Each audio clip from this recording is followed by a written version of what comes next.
This is the second small black locust bowl I've made from a tree that came down in my friend's yard. Didn't get any video shaping the outside, but here I've got some video as I use the horizontal boring feature on the shopsmith to take out a large part of the inside. Here I'm largely just finishing this convex shape and trying to take off the epoxy. This one was covered with checks and cracks, so I skipped right past trying to use super glue to fill them and had to go right for epoxy. And about this point I'm starting to really get a feel for what the final shape is going to be like.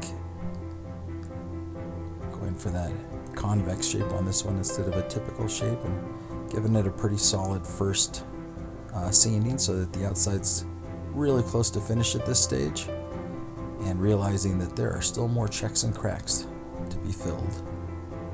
But I'll go ahead and open up the inside of the bowl as much as possible, see how thin I can get it without breaking through at any of the checks and cracks.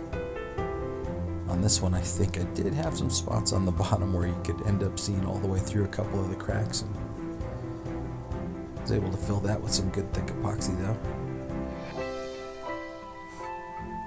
Got it pretty thin. Sorry about that cable that fell in front of the bowl. Sanding out the inside. Getting close to done on this one.